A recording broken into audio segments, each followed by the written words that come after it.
Late at night in Ohio, Rose and her husband Christopher are looking for their adopted daughter, who sneaks out of the house whenever she has nightmares and sleepwalks.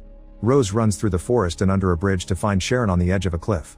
Sharon looks down and has a vision of a burning place with a girl inside that makes her whisper home. Before she can jump, Rose tackles her to the ground. At the same time, Christopher almost gets hit by cars when he crosses the road to join his family. Sharon keeps squirming on the ground, repeating the words home and Silent Hill like every time she has these episodes. The next day, Rose tells Sharon that she'll take her to Silent Hill to try to solve her issues, even though Sharon never remembers what she said while sleepwalking. Later, when Christopher comes home from work, he keeps calling Rose but she won't pick up. However, he finds her search for Silent Hill on the computer, learning that it's a haunted town in West Virginia and it's full of underground fire. That night, Rose stops at a gas station and notices that Sharon's drawings have changed from cute into horrific things, including a weirdly shaped cross.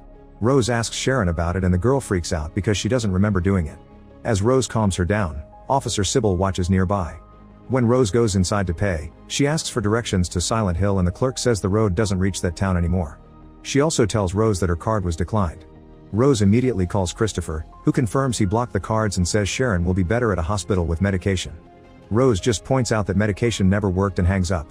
Outside, Sybil approaches Sharon to check she's fine, but Sharon knows to ignore strangers. At that moment, Rose comes back and drives away. Moments later on the road, Sybil tries to make Rose pull over. At first, Rose stops the car, however she sees a sign marking the way to Silent Hill and decides to speed up to escape from Sybil. There's a fence blocking the bridge but Rose just drives through it to keep going. As they approach a foggy area, the radio starts screeching with static and Sharon screams in pain as she covers her ears. Suddenly a girl appears in the middle of the road and Rose has to turn the car to dodge, causing the vehicle to slip away and crash. When Rose wakes up, she discovers Sharon is missing and that she's on the outskirts of Silent Hill, where the fog is even thicker and it's constantly raining ash. Yelling her daughter's name, Rose runs down the road and enters the town, which seems to be empty. She sees a small figure running by and Rose follows her into a dark alley. At the same time, a siren starts wailing through town. A heavy darkness takes over the alley and Rose takes out her lighter, which doesn't help much. She hears a voice whispering "Mommy" and keeps on searching until she finds an abandoned stretcher. Someone moves again nearby and Rose follows again, but she freezes when she finds a mutilated person wearing mining gear and hung on the fence by wires that make it bleed all over the floor. Suddenly a monster called Grey Child appears behind her and glows when it tries to touch her. A screaming Rose runs away as more Grey Children show up, but she finds the way blocked by the fence. The Grey Children soon surround her and tear her jacket off as they try to hurt her. Eventually Rose finds an exit and pushes a door to enter a building, however she trips and the children surround her again, trying to grab her to keep her from moving. Rose yells in fear and the children start disintegrating as she passes out. Moments later Rose wakes up inside an abandoned bowling alley where music is playing. She immediately runs out and tries to leave the town, only to find an abyss of fog cutting the road off. Suddenly Dahlia appears behind her, explaining only the Dark One can let people in or out of Silent Hill. She also shares that she had a daughter called Alessa but she lost her after they made terrible things to her. When Rose shows her a picture of Sharon, Dahlia says that's her child and tries to steal the locket. Rose has to push her off to be able to run away. Meanwhile, Christopher is trying to follow Rose's route and asks a man at the gas station for directions. The man explains that Silent Hill is closed off because the mines are still burning underground, so Christopher has to bribe him to get proper directions. Back to Rose, she manages to find her car in one of Sharon's drawings, which shows a school. The car won't start, so Rose calls Christopher and leaves a message on his voicemail. At that moment Sybil shows up and arrests Rose, then she tries contacting her station but her radio isn't working. Rose notices the cop is bleeding, so Sybil explains she also crashed and woke up here. In the meantime, Christopher keeps driving while listening to Rose's message, which is mostly static. Eventually he finds the fence that Rose drove through and a bunch of cops blocking the bridge. He explains the situation and Inspector Thomas tells him they found Rose's car at the end of the bridge, but it's empty. Thomas also shares one of his officers is missing and he suspects she's with Rose, so he agrees to help Christopher with his search. In Silent Hill, Sybil tries to bring Rose to her station only to discover this road also ends in an abyss, confirming Silent Hill is in the fog world, which is a different reality. Sybil decides to go back with Rose, hoping to find a radio in town. They see someone moving nearby and when they try to follow, Sybil's radio and Rose's phone start making static noises. At that moment another monster appears and Sybil takes out her gun, but before she can shoot the monster throws boiling acid at her. Thankfully it falls on her helmet and she takes it off to then open fire. While Sybil defeats the monster, Rose uses the chance to run back to town. Following the maps on the bus signs, she navigates the streets and finds the school from Sharon's drawing. As she goes inside, she notices the same cross on the door. She makes it to an office and grabs a set of keys plus a flashlight to continue her search. On the street, Christopher and Thomas pass by on the police car, using the megaphone to find Rose. But since they're in different realities, they aren't heard. Thomas reveals his father used to own the barber shop and died during the fire in the underground mines, which caused all the locals to leave the town. Some people think this town deserved its end. Back to Rose, she suddenly sees a bird inside a cage and a bunch of miners appear holding it. Rose tries the doors but they're locked, so instead she runs through the backyard and enters a burnt building. She hides in a classroom where she finds 2 fresh handprints on the dust, revealing the word witch written all over the desk. Inside the desk, Rose finds a notebook belonging to Alessa, which triggers a flashback showing all the students calling the girl witch while mocking her and throwing things at her. At that moment Rose sees a girl run by and follows her upstairs into a bathroom, where she hears a girl crying. Rose tries every stall door and in the last one, she's horrified to find the janitor's body wrapped in barbed wire with a piece of a hotel keychain in his mouth. The wall says double dare you with an arrow that points at the mouth, so Rose swallows back her disgust and takes the key. When she leaves the bathroom, she notices the miners coming, so she runs back and locks the door behind her. The miners start pounding on the door, but suddenly the bird gets upset and the group runs away. Then the siren starts again and the room is filled with darkness. Rose uses the flashlight and watches how the bathroom begins to rot and darken. The janitor comes out of the stall and ejects his blood on the wall. Rose starts running, finding more bodies on her way out. Downstairs there are creepers covering every wall and attacking the miners. A screaming Rose takes another corridor that is blocked by a fence, so she goes around the corner and is shocked to find the burning mine. She quickly crosses a bridge and looks up to find a creepy-looking Alessa making more dark drawings before she falls off. Rose lands on the backyard, where she sees Pyramid Head before she runs away. At that moment Thomas and Christopher arrive at the school, walking through the same corridor as Rose at the same time but they don't see each other because of the different realities. Christopher swears he felt Rose's presence and even smelled her perfume, but Thomas doesn't take him seriously and forces him to leave. Rose collapses in tears as a swarm of creepers approaches, but before they can hurt her she's dragged into another room by Sybil. The cop steps on a creeper while holding the door close and Rose uses a metal bar to lock it. Sybil uncuffs Rose while explaining she doesn't have many bullets left. Suddenly Pyramid Head's blade bursts through the door and the duo dodges it just in time. He tries again and starts making the hole bigger, allowing the creepers to get in. Then Pyramid Head reaches inside to remove the bar, so Sybil shoots his arm. This doesn't stop him, however before he can come and all the creepy things start disintegrating. Pyramid Head disappears and the school looks normal again. Afterward the duo agrees to find the hotel from the keychain. Meanwhile Thomas makes Christopher leave town and tells him to leave this to the cops. However Christopher can tell they're hiding something and calls the county archives to ask about Silent Hill, but they tell him it's classified. That night, Christopher waits for the workers to leave and breaks into the archives. From Thomas' reports, he confirms the story of the fire and finds a picture of Dahlia's daughter Alessa, who looks just like Sharon. On the other side, there's information about a case of kidnapping and assault that happened in room 111 of the hotel. In Silent Hill, Rose and Sybil find the hotel and hear a woman screaming for help. They find Anna throwing stones at Dahlia while yelling things about faith and doom. The duo quickly stops Anna and Dahlia runs away. Anna explains Dahlia was cast out and calls her a sinner. She also reveals she's here looking for food for the survivors that live in the church. Rose takes a knife from her while noticing the weird cross on the floor, and Anna clarifies it's the symbol of their faith. Inside the mailbox for room 111, they find one of Sharon's drawings so they go looking for that room. They check every door but can't find 111.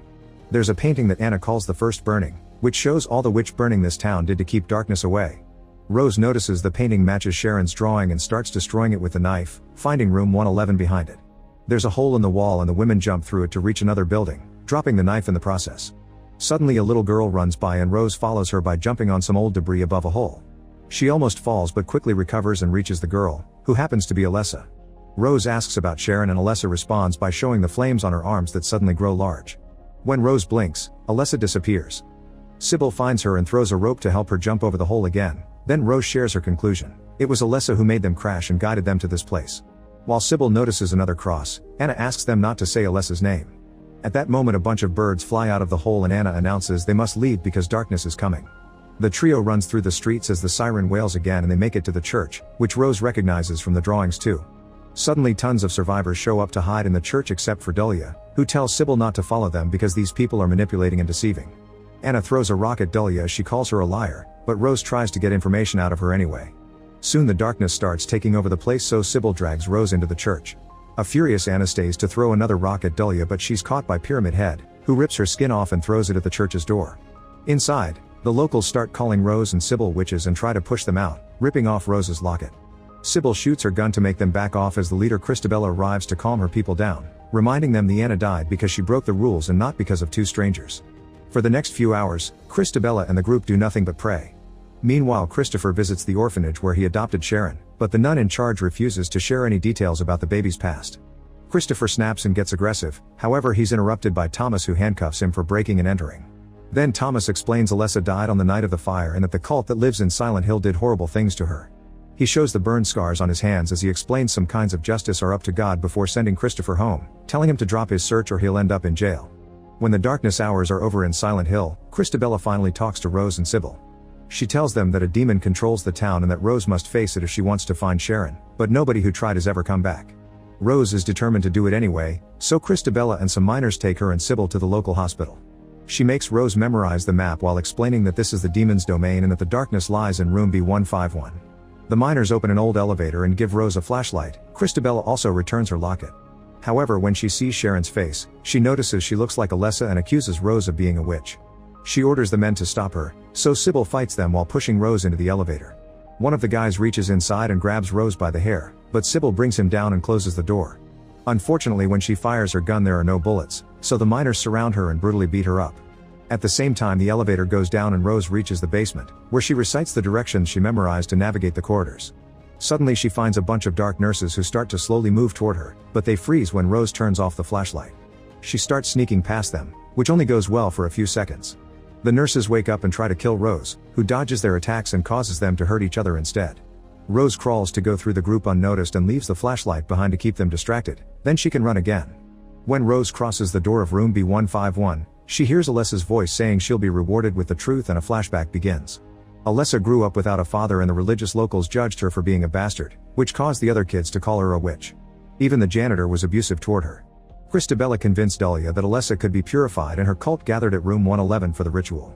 Dahlia was devastated to discover she had been lied to and Christabella intended to burn Alessa like a witch. However, the device they used for the witch burning malfunctioned and started the fire that destroyed the town.